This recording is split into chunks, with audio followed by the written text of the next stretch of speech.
So I'm here with Gayane. Gayane is another of the owners of this beautiful English school. Gayane, can you introduce yourself? Tell us a little about yourself. Sure. My name is Gayane. I'm an English teacher and I'm a director of studies of ENG English for Everyone language school in Nevada. Alright, so you're from Ukraine, right? Yes, I was born in Ukraine.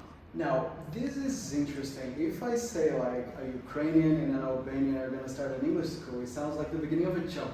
How did you meet each other? We met working for a language school in Nevada.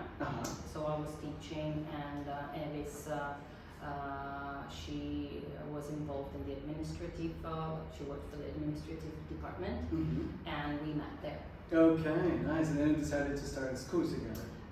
Yeah, after like 10 years probably, 7.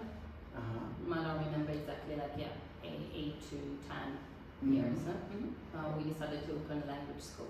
I see. And how long have you been here in Italy?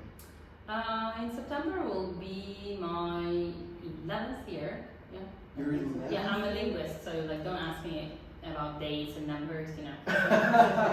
Sure. Yeah, it should be like 11, 12 probably.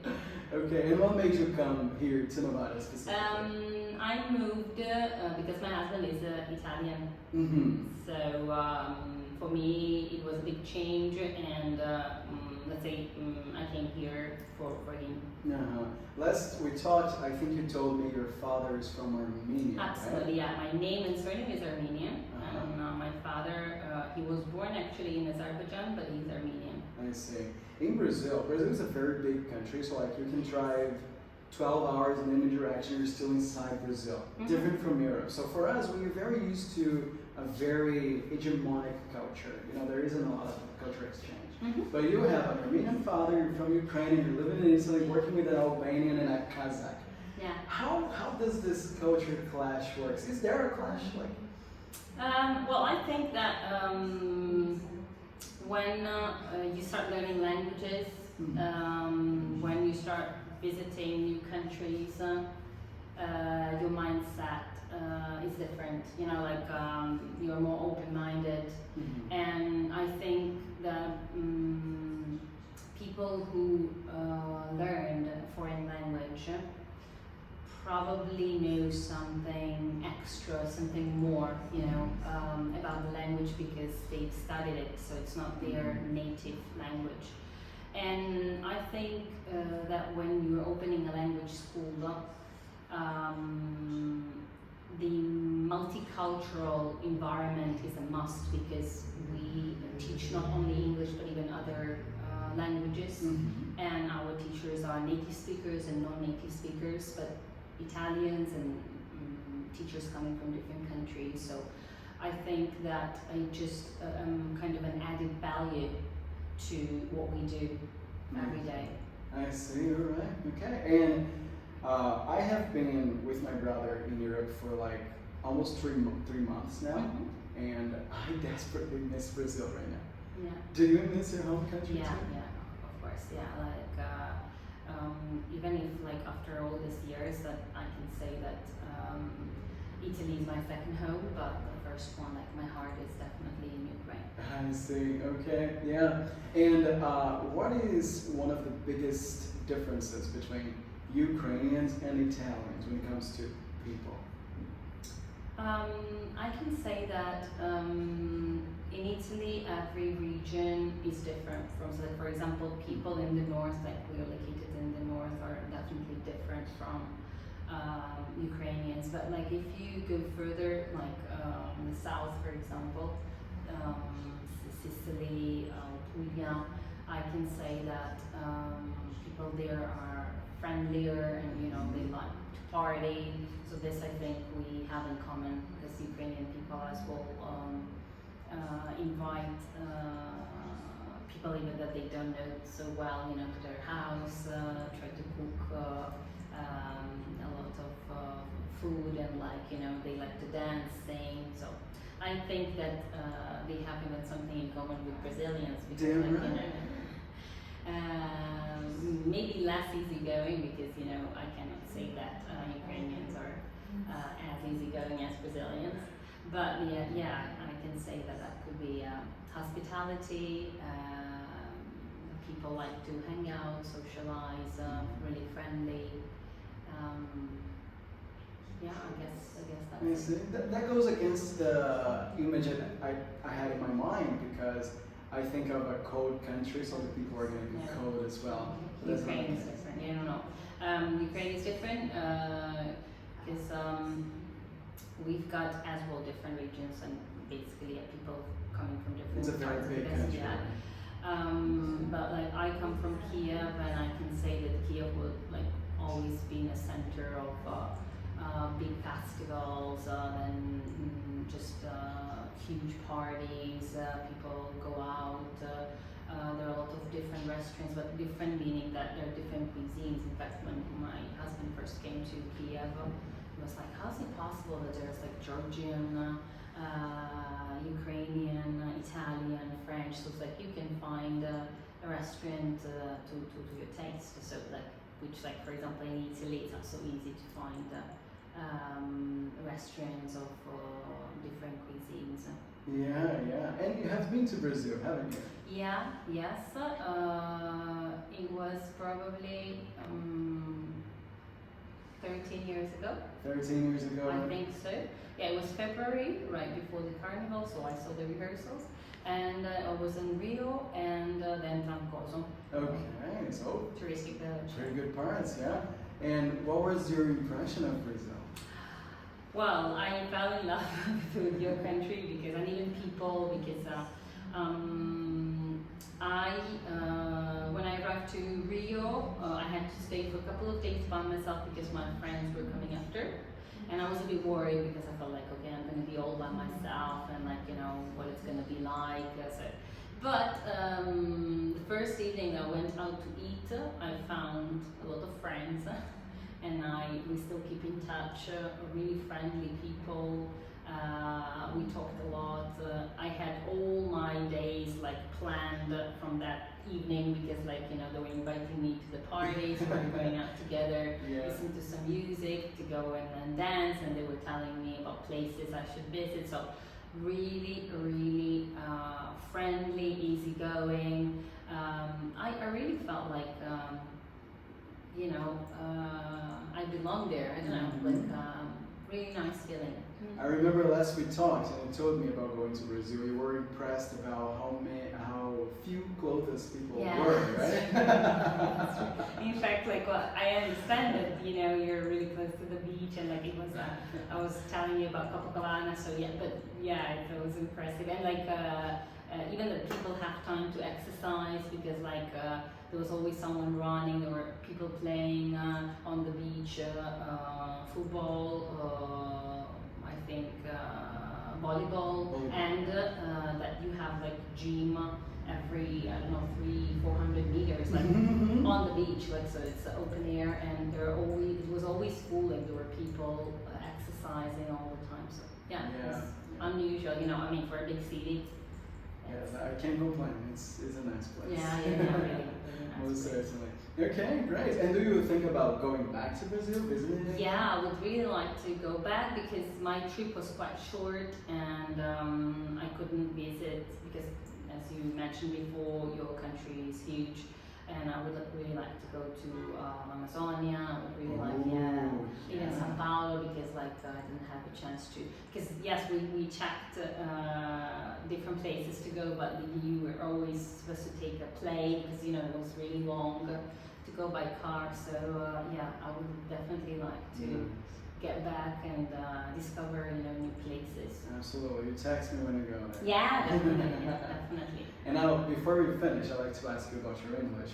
How did you learn English? How was the process for you? Because I know the alphabet, the Ukrainian alphabet, is different from English. So how was it? Okay, well, I started because like when I was probably 6 years old, so like first year of elementary school, and I was always interested in languages, and my parents decided to bring me to the school that is specialized in English.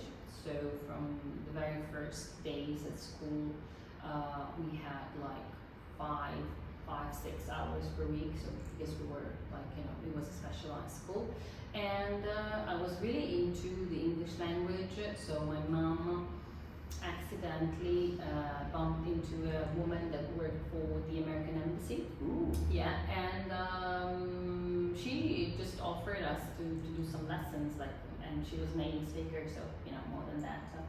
And I had private lessons with the teacher, so and I studied at school. Then I always attended courses like International House, so it's like language training courses. I went to Malta for summer holidays, so it was a summer English school camp, something like that. Then I decided to go to a linguistic university, and my department was linguistic, so I studied languages. And after that, I decided to become a teacher. I went to Bournemouth in England to do a special course. I did some Cambridge exams for the teachers, and I started working while I was still a student at the university. So your whole life has been like around language?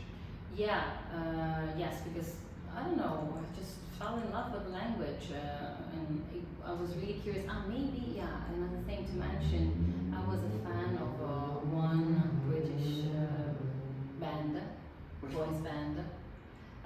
Take That.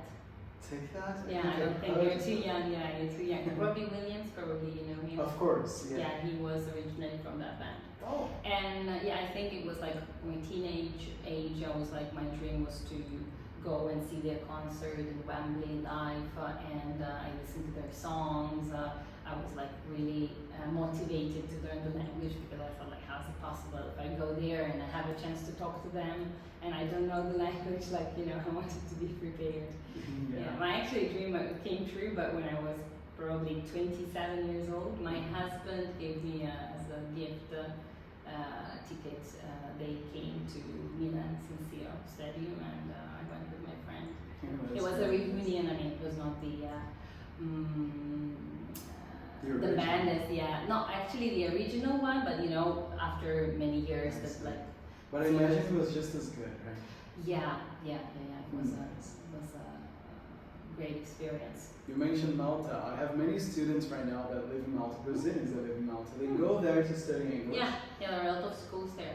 Yeah, but they get too busy partying. They don't learn the English, and so they contact me later so they can help them. I know that, because like when I went to Malta, I was 15 years old, and they gave me my student card, and you know that if you're 15, you cannot actually enter the clubs.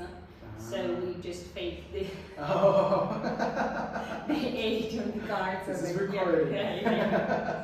I know, guilty as charged. So we basically changed 5 into 6. It was really easy, and we could go to all the parties. It's really, it's a nice place to spend summer. Because, for example, I can compare my course, but I was already a teacher in England. Let's say, it's more about studying and even going sightseeing, visiting places. But like Malta is like you study during the day, but you definitely party in the night, because like students come from all over Europe, and it's really a multicultural environment. Nice, yeah. And you speak English, Ukrainian, Italian, Russian, and well, I studied French when I was at the university, but honestly, I've never used it. Like, I used to speak even Armenian, the language of my father, but not anymore, because my grandmother passed away a long time ago, so we don't really speak Armenian in our family anymore. Okay, so I can count like 4 languages. Yeah, 4 languages. Solid 4 languages. Yeah. So, as someone who has learned 4 languages and speak all of them frequently, what advice can you give to someone who's just trying to learn their first one, English, for example? Okay, well, first of all, and that's what I say to all of my students, you need to accept the fact that you are going to have mistakes. You can't learn without, being wrong. It's impossible. And when you accept that, you can just let yourself go. Try to find people who can speak English with you. Don't be afraid to socialize, and try to find a way to because, like, you know, if you learn the language, the objective should be to comprehend and to be able to respond. At first, it's a challenge, so maybe you're not so perfect in choosing the right word, the right context, the right grammar rule, probably that, you know, you haven't learned yet. But if you reach your goal, so people understand what you're saying and you comprehend what they say, I think it's already a great success. So try to avoid thinking about being perfect. Being perfect comes next. Like, you know, first just try to speak English whenever you can. Yes, but you have to start by losing the fear of making mistakes, right? But yeah, just accept that, you know, you are going to make mistakes. I mean, so what? Nobody's perfect. I mean, like, because this is a barrier that for some people is difficult to overcome. Yes. So they're really afraid of, like, you know, pronouncing something wrong or saying something wrong in terms of the grammar structure. But, like, you know, we as native speakers know people that don't speak their own language correctly. So, I mean, you don't have to be perfect. Exactly, yes. I have been in Italy for a month and a half and I have not been perfect in Italian. And it has been working. Right? Yeah, absolutely. Like, you know, you're still smiling, you're still happy. I mean, like, what's the problem? That's very nice. Gayane, thank you very much for this conversation. Thank you. That was it. This was Gayane. This is what a very good English speaker sounds like. That's it, and see you next time.